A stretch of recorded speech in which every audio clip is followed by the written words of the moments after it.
in expressing enthalpy changes, you can measure the change in enthalpy reaction by using calorimetry. Calorimetry is the measurement of heat flow in or out of a system through chemical and physical processes. A calorimetry experiment involving endothermic process, the heat absorbed is equal to the amount of heat released. An exothermic process is when the same amount of heat released is equal to the heat absorbed. The device to measure this is calorimeter. Sometimes when you're reading the definitions or you're learning about them, it can be a little confusing. So I'm just going to go through all of them and say the original definition of them and then a basic definition that I gave them that you could probably understand more. So the first one that we've discussed a little bit in class before, but not really gotten deep into it, is calorimetry. And the original definition is the measurement of heat flow into or out of a system for chemical and physical processes. The basic definition I gave for this is calorimetry is the measurement of heat as it is going in or out of something. Our next vocabulary word goes along with calorimetry, and it's calorimeter.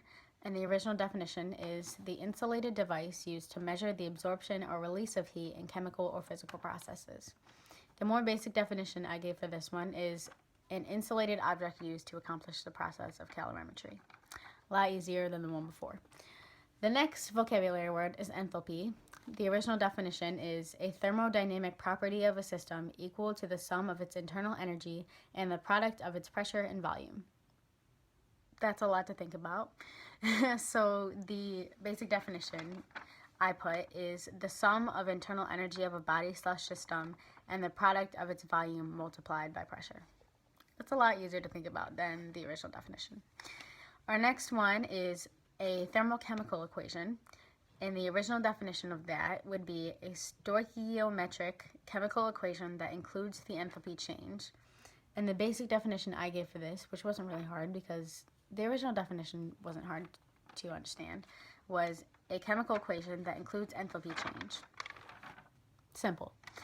Our next one is heat of reaction, and the original definition is the change in the enthalpy of a chemical reaction that occurs at a constant pressure.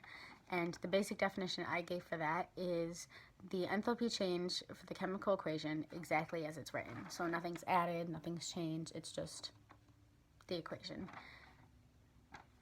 And the last one is heat of combustion. And the original definition is the total energy released as heat when a substance undergoes complete combustion with oxygen under standard conditions. And the basic definition I gave for it would be the heat of reaction for the complete burning of a mole of a substance.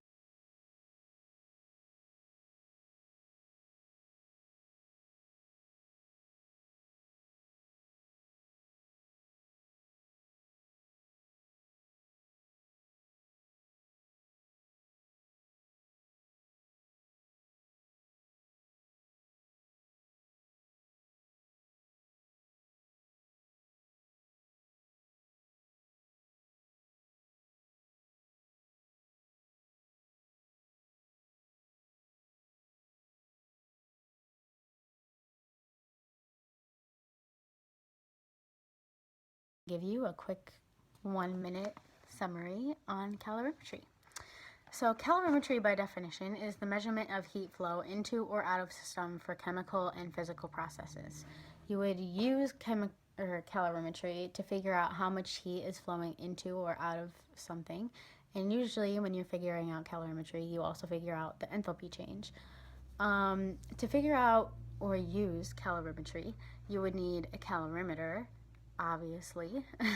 And a calorimeter is basically an insulated device used to measure the absorption or release of heat in a chemical or physical process. So basically it's just a little object or something that's insulated that you can use to figure out calorimetry. Something that is ideal when you're using calorimetry, if you like to figure out the enthalpy of something, is a constant pressure calorimeter. They are calorimeters that don't let much heat inside or out of whatever it is, which is ideal to use if you're trying to figure out enthalpy.